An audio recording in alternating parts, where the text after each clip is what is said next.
Okay, my loves, Valentine's Day is right around the corner, so it's time to talk about love. When I started my booktube channel 3 years ago, I was the most single I have ever been, and honestly just very lonely and demoralized and just not in my lover girl era. And now, sitting here 6 months away from my wedding and just disgustingly in love, I have some books for us to chat about. These are the 10 books that made me believe in love again. This is not a list of all my favorite romance books, although there are some romance books on this list. These are the books that showed me real relationships and made me really think about what it was that I wanted and needed in a relationship. And I credit some of these with finding the love of my life. The first thing we have to talk about is Normal People. I remember reading this book and just staring at the wall for like an hour, and then immediately telling my friend that he had to read it, and then just talking about it for hours about how real this relationship was. And it's almost too real. Like, the cover is these two people in this sardine can, and it feels like that. It feels too close. It feels too intimate. You almost kind of want to look away from it because it is so real. And under no circumstances am I saying find a love like the one in this book, because honestly,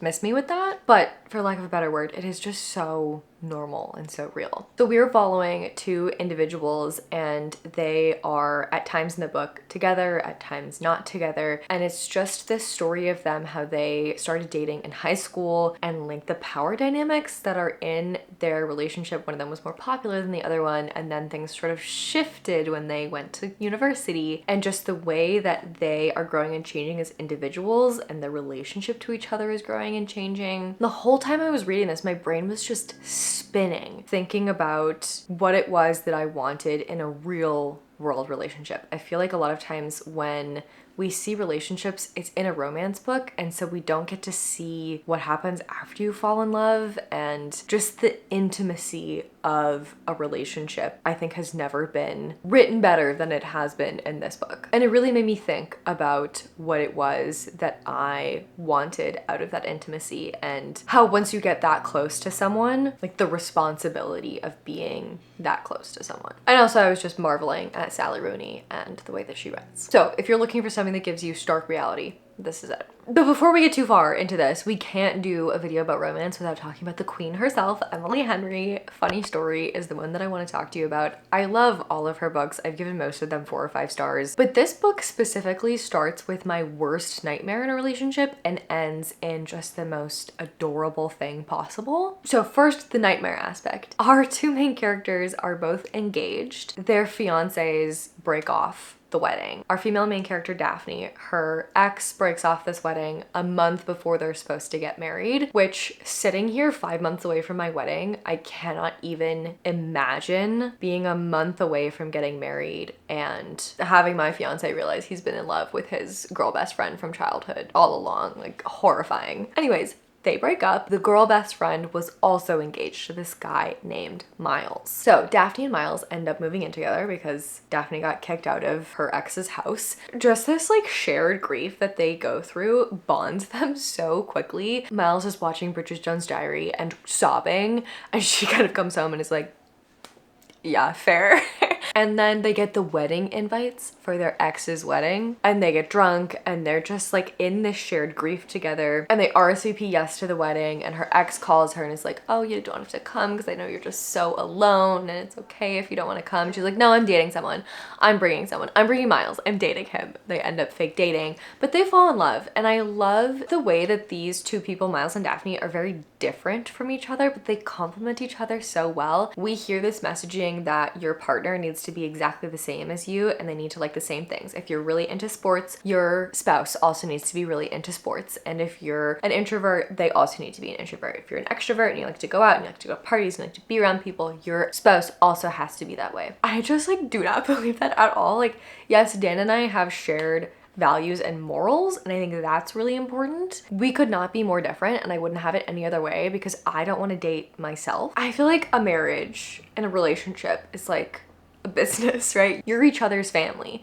You don't want a co-founder who has exactly the same skill sets as you, because then they're not bringing anything to the table. You want someone who does the things that you struggle with. I really love the way that Miles and Daphne complement each other in this relationship. And something specific happened in here that I absolutely loved. They went out to this bar and they met these strangers, and Miles was just like asking them all these really insightful questions, and he's so curious about everything. And Daphne's kind of just like sitting there being like, wow, like look at all of this value and experience that I'm getting out of this situation that I wouldn't have if this person wasn't with me. And I had a very similar thing happen to me with Dan. Like the first time he met my parents, I learned things about my parents because he just asked the most insightful questions. I thought I knew my parents pretty well, but I definitely learned things when he talked to them for the first time. So the book I loved. But the thing I want to talk about now, since this is the first like romance book we're talking about, is the difference between a media relationship and a real relationship. I'm happy everything's on this list. I believe in everything on this list. But what I really want is more real relationships. I find that romances often don't do it for me because they're entertaining. Like a media relationship is meant to be entertaining. Something you see in a book, in a TV show, in a movie, it's there to entertain you. It's not there to show you what an actual relationship is and what that should look like. And so there are things that are said and done in this book, in Funny Story itself. Like if my friend came to me and said that that had happened in her relationship, I'd be like, girl, like you need to really evaluate this and take a step back, and that's really concerning, and we need to pump the brakes on this a little bit. And I feel like we often accept more drama and disrespect and fighting than we should because that's what we've seen modeled to us. And what we end up with is we don't have these models to look for. Like it's hard to learn from bad. And so even the things that are portrayed as these romances end up not being what we actually would want in a relationship, if that makes sense. So here's my big sister advice. Relationships that you see in media, especially if they're romances, are there to entertain you, and they shouldn't be a model for what real relationships are, because your real relationship is not there to entertain you. It's there so that you have a partner to take on life with. It's something to make you feel safe and loved and valued and cherished. And that's what I'll say on that. Okay, the third book I want to talk about is similar to Funny Story. It's Just for the Summer by Abby Jimenez. This is my favorite romance book of all time, so I had to include it. The banter in here is just so good. And I'm the kind of person who loves taking care of my partner and my partner taking care of me. And there's a moment in here where they're both sick and taking care of each other, and it's just so beautiful and perfect. And throughout this book, these people make sacrifices for each other, and they also know when they need to set boundaries in the relationship, when they can't give everything they want to give to the relationship. They're both working through things in their own family. It affects the relationship. They realize that, they take ownership for their things, they work it out on their own, and then they come back to the relationship. Like they're still there for each other with those things. They're doing this really cool thing where they're not saying this is an unavoidable obstacle and you just have to deal with it. That's me, take it or leave it. But they're also not saying this thing makes me incapable of being in this relationship and therefore this is never going to work. They are continuously asking for help when they need it, offering help when they see it's needed, and taking the time on their own to do the work that they need in order to be the right people for each other. And I thought that was just insanely well done. I've not seen it done that well in any other book ever. I'm gonna give you the briefest pitch for this because this is on everyone's favorite books of the year this year, so I'm sure you've heard it a million times. These people have this curse. Every single person that they date, once they break up, they go on to find the person that they marry. They want to break the curse by dating each other, and then when they break up, they'll go on to find their soulmates. Obviously, they're gonna fall in love. It's just the banter in here is so good. They're both so intentional about this time that they have together, and they have just such excellent chemistry. It's also really domestic in a way that I love. Oftentimes we don't get to see beyond the happily ever after. Our male main character is taking care of his younger siblings for a portion of this book, and so we get to see like what their life would be like with their own kids, and the kids make our female main character pancakes on her birthday, and I just sobbed. I sobbed most of this book. It was incredibly emotional and touching for me. I loved it, and I would say one of the most like realistic in terms of how to actually do hard things in a relationship. that I've seen in books. Our next book is the only young adult book on this list and the only graphic novel, and it's the Heartstopper series. I love this series so much. It really, I think, works for people of all ages, because if you're older like me, I feel like it helped heal my inner child a little bit. Like, I wish this book had been around when I was in high school. It's this really sweet story of these two boys in high school. They fall in love and they start this relationship, and that's book one. So in the rest of the books, we get to see them in their relationship. That's one of my gripes about romance, as we've touched on briefly already, is I want to see what happens after the happily ever after. Like, I want to see them working through this relationship and taking the next step in their relationship and seeing what their friends and family think about it and working through hard things together. They both go through their own struggles. There's mental health talked about in here. They're thinking about being long distance in university and just like working through all of these things that you need to work through in a relationship. And I love it so much. I think it's so great that this exists for young people now. And even if you are not in high school, like I am very much not, I think it's a really, really sweet story to kind of heal that inner child. Let's talk about Paladin's Grace. This is my favorite book in the Saint of Steel series. It's also the first book in the Saint of Steel series by T. Kingfisher. She's my favorite author. We're following paladins. They are these berserker paladins, and their god has died, like their saint is dead, and so they're really lost. They don't really know what they should be doing. They're working with like this other religious order, but they're also all finding love, which is very sweet. There is one male-male romance, and the rest of them so far are male-female romances. Oh, and the other thing about these is that our characters are not 20-something. They're in their 30s or their 40s, which is great. I love seeing older people in relationships, because it's less of like, oh, does he like me, miscommunication stuff, and more of like, hey, we are adult individuals and we have different wants and needs in lives. How do we fit our lives together? What sacrifices do we need to make for each other? How can we support each other in these lives that we've already lived? And I just love that concept and seeing that. Our male love interest in here knits pink socks and is also big, strong fighting man, and I just makes my girl brain melt. Like, it's just so perfect. Our female love interest, Grace, she has this really interesting job that's fleshed out throughout the book as a perfumer, and we get to learn about her work, and it plays a role in the overall story. There's always a plot that isn't just the romance in these, which I love. And she has trauma from a past relationship, and it's not good. She's working through that, and it's affecting her in real life because things are still coming up from that. Her love interest is helping her and supporting her through that, not in a I'm sorry this happened to you way, more of like a I'll kill him way, and also in a I trust you to be able to deal with this, and I trust you that you're on your journey of figuring this out, and that I'll support you through that, and also I'll hurt whoever hurt you, while still respecting her wishes and trusting like she can handle herself, which was just perfect to me. Quick note on the Same Steel series, they're quite dark. Like, this is definitely the most decapitations that I've ever seen in a romance, so just know what you're getting yourself into. Switching gears from romance, I want to talk about This Is How You Lose the Time War, which is a romance, but also not a romance. We have these two rival agents, Red and Blue, who are writing each other these love letters through this time war. If you've ever wished that people would write each other love letters again, like, this is the book for you. It's so lyrical and romantic, and such a, like, it's so romantic that it's almost too romantic. Like, it's too, they love each other too much. They're leaving each other these convoluted declarations of love and bee stings and war, and I just need to read you a quote. I want to meet you in every place I ever loved. Listen to me, I am your echo. I would rather break the world than lose you.